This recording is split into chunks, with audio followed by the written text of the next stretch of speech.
Hello, Crusaders. I'm Shadow Quill, and doing another reading of Five Nights at Freddy's: The Silver Eyes.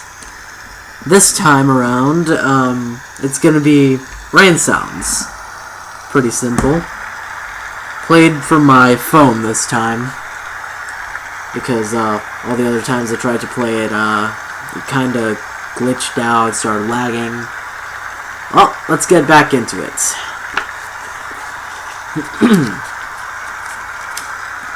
Charlie pulled back onto the road and drove, letting the sound of the angry talk show radio host soothe her mind.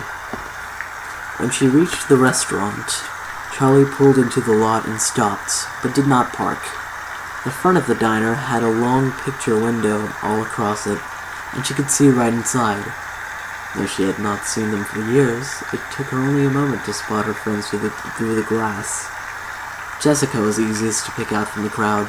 She always enclosed pictures with her letters, and right now she looked exactly like her last photo. Even seated, she was clearly taller than either of the boys, and very thin. Though Charlie could not see her whole outfit, she was wearing a loose white shirt with an embroidered vest, so she had and she had a brimmed hat perched on her glossy, shoulder-length brown hair, with an enormous flower threatening to tip it off her head. She was gesturing excitedly about something as she spoke. The two boys were sitting next to each other, facing her. Carlton looked like an older version of his red-headed childhood self. He still had a bit of a baby face, but his features had refined, and his hair was carefully tousled and held in place by some alchemical hair product. He was almost pretty for a boy, and he wore a black workout shirt, though she doubted he'd ever worked out a day in his life. He slouched forward at the table, resting his chin on his hands. Beside him, John sat closest to the window. John had been the kind of child who got dirty before he even went outside. There would be paint on his shirt before the teacher handed out the watercolors, grass stains on his knees before they came near the playground, and dirt under his fingernails just after he washed his hands. Charlie knew it was him because it had to be, but he looked completely different. The grubbiness of childhood had been replaced by something crisp and clean. He was wearing a neatly pressed, light green button-down shirt, the sleeves rolled up and the collar open, preventing him from looking too uptight. He was leaning back confidently in the booth, nodding enthusiastically, apparently absorbed in whatever Jessica was saying. The only concession to his former self was his hair, sticking up all over his head, and he had a 5 o'clock shadow, a smug adult version of the dirt he was always covered in as a kid. Charlie smiled to herself. John had been something like her childhood crush, before either of them really understood what that meant. He gave her cookies from his Transformers lunchbox, and once in kindergarten he took the blame when she broke the glass jar that held colored beads for arts and crafts. She remembered the moment when it slipped from her hands and she watched it fall. She could not have moved fast enough to catch it, but she would not have tried. She wanted to see it break. The glass hit the wood floor and shattered into 1,000 pieces, and the beads scattered, many-colored, among the shards. She thought it was beautiful, and then she started to cry. John had a note sent home from his parents, and when she told him thank you, he had winked at her with an irony beyond his years and said, "For what?" After that, John was allowed to come to her room. She let him play with Stanley and Theodore, watching anxiously the first time as he learned to press the buttons and make them move. She would be crushed if he didn't like them, knowing instinctively that it would make her think less of him. They were her family. But John was fascinated as soon as he saw them. He loved her mechanical toys, so she loved him. 2 years later, behind a tree beside her father's workshop, she almost let him kiss her. Then it happened. And everything ended, at least for Charlie. Charlie shook herself, forcing her mind back to the present. Looking again at Jessica's polished appearance, she looked down at herself. Purple t-shirt, denim jacket, black jeans, and combat boots. It felt like a good choice this morning, but now she wished she'd chosen something else. This is all you ever wear, she reminded herself.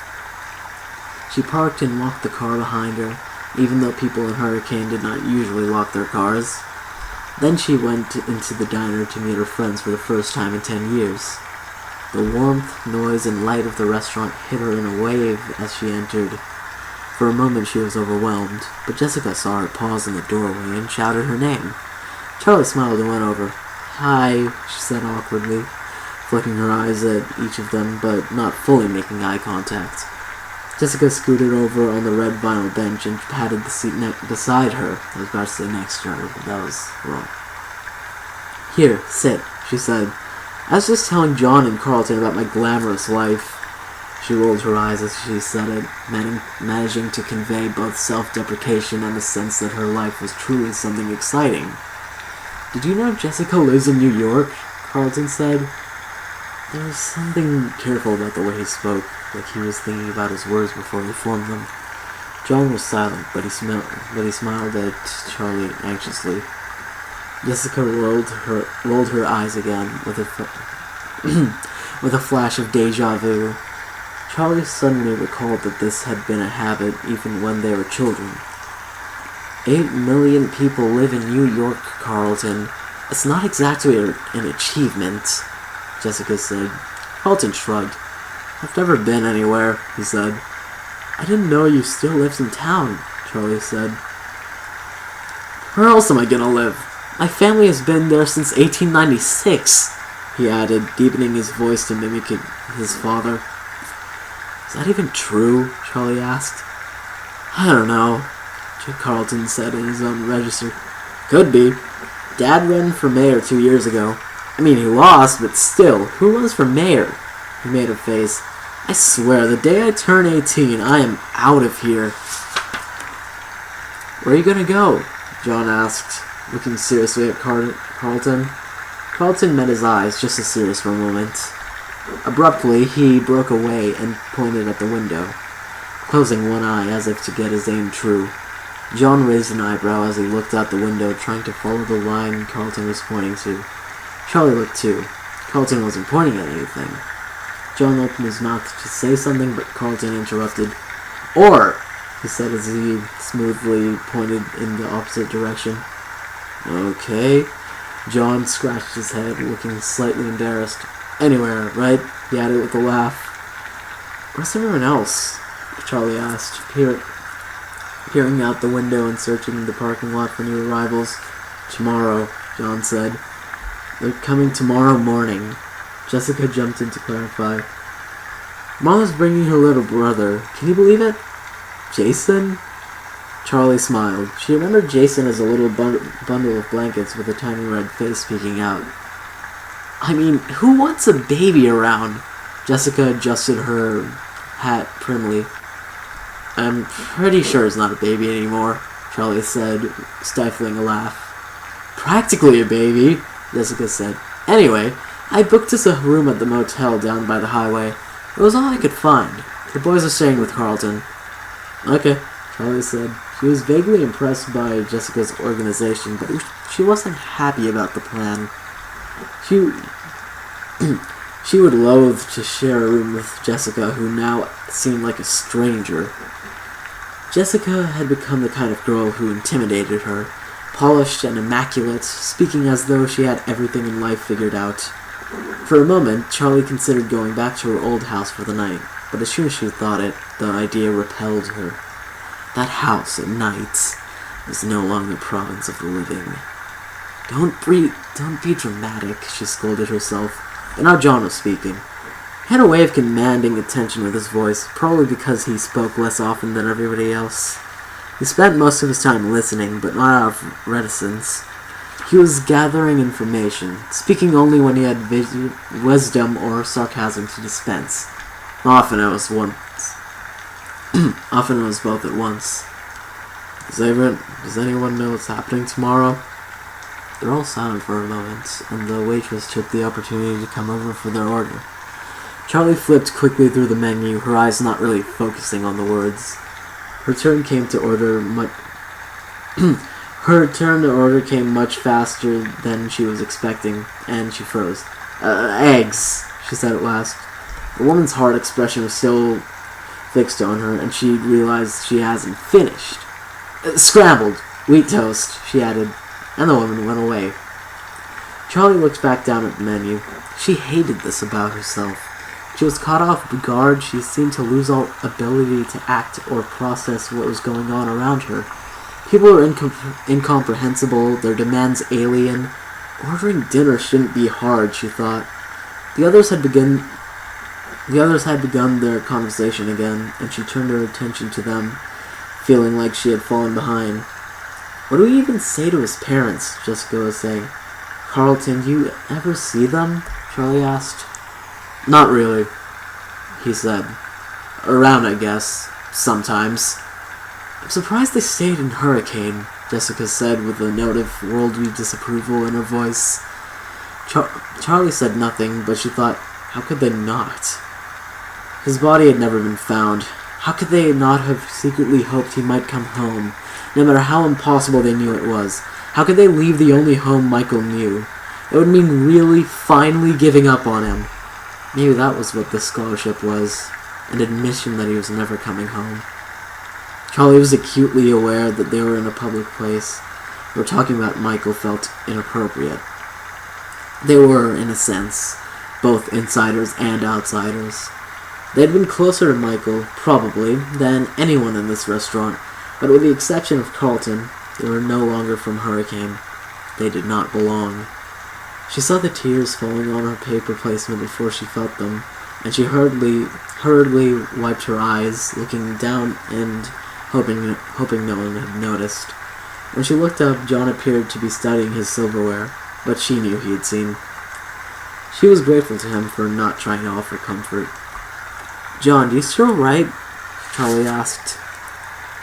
John had declared himself an author when they were about 6, having learned to read and write when he was 4, a year ahead of the rest of them. At the age of 7, he completed his first novel and pressed his poorly spelled, inscrutably illustrated creation on his friends and family, demanding reviews. Charlie remembered that he'd given him only 2 stars. John laughed at the question. I actually do my E's the right way around these days, he said. I can't believe you remembered that, but I actually do, yeah. He stopped, clearly wanting to say more. What did you write? Carlton obliged, and John looked down at his placemat, speaking mostly to the table. Short stories mostly. I actually had one published last year. I mean, it was a magazine. Nothing big. They all made suitable noises of being impressed, and he looked up again, embarrassed but pleased. What was the story about? Charlie asked. John hesitated, but before he could speak or decide not to, the waitress returned with their food. They had all ordered from the breakfast menu: coffee, eggs and bacon, blueberry pancakes for Carlton. The brightly colored food looked hopeful, like a fresh start to the day. Charlie took a bite of her toast, and they all ate silently for a moment. Hey, Carlton, John said suddenly. Whatever happened to Freddy's, anyway? There was a brief hush. Carlton looked nervously at Charlie, and Jessica stared up at the ceiling. John flushed red, and Charlie spoke hastily. It's okay, Carlton. I'd like to know, too. Carlton shrugged, stabbing at his pancakes nervously with his fork. They built over it, he said. What did they build? Jessica asked. Is there something else there now? Was it built over or just torn down? John asked. Carlton shrugged again, quick, like a nervous tick. Like I said, I don't know. It's too far back on the road to see, and I haven't exactly investigated. It might have been leased to someone, but I don't know what they did. It's all been blocked off for years under construction. You can't even tell if the building is still there. So it could still be there? Jessica asked with a spark of excitement breaking through. Like I said, I don't know, Carlton answered. Charlie felt the diner's fluorescent lights glaring down on her face, suddenly too bright. She felt exposed. She'd barely eaten, Yet she found herself rising from the booth, pulling a few crumpled bills from her pocket and dropping them on the table. "I'm gonna go outside for a minute," she said. "Smoke break," she added hastily. "I don't smoke," she chided herself with a clumsy lie as she made her way to the door, jostling past a family of four without saying "excuse me," and stepped out into the cool evening. She walked to her car and sat on the hood, the metal denting slightly under her weight. She took in breaths of the cool air as if it were water and closed her eyes. "You knew it would come up. You knew you would have to talk about it," she reminded herself. She had practiced on the drive here and forced herself to think back to happy memories, to smile and say, "Remember when?" She thought she was prepared for this, but of course she had been wrong. Why else would she have run out of the restaurant like a child? "Charlie?" She opened her eyes and saw John standing next to the car, holding her jacket out in front of him like an offering. "You forgot your jacket," he said, and she made herself smile for her. Well, Adam. "Thanks," she said. She took it and draped it over her shoulders, then slid over on the car's hood for him to sit. "Sorry about that," she said. In the dim lights of the parking lot, you could still see him blush to the ears. He joined her in the car's hood, leaving a deliberate space between them. "I haven't learned to think before I talk. I'm sorry." John watched the sky as a plane passed overhead. Charlie smiled, this time unforced. "It's okay. I knew it was gonna come up. It just had to. It sounds stupid, but I never think about it. I don't let myself. No one knows what happens except my hunt. What am I saying? No one knows what happened except my aunt, and we never talk about it. Then I come here, and suddenly it's everywhere. I was just surprised, that's all." "Uh-oh," John pointed, and Charlie saw Jessica and Carlton hesitating in the doorway of the diner. She waved them over, and they came. "Remember that time at Freddy's when the merry-go-round got stuck and Marla and that mean kid Billy had to keep riding it until their parents plucked them off?" Charlie said. John laughed, and the sound made her smile. Their faces were bright red, crying like babies. She covered her face, guilty it was so funny to her. There was a brief, surprised silence. Then Carlton started laughing.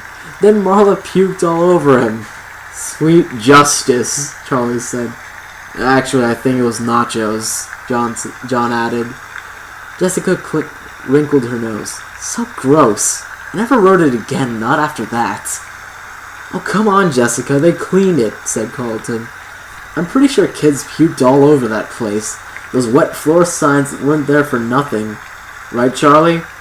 "Don't look at me," she said. "I never puked."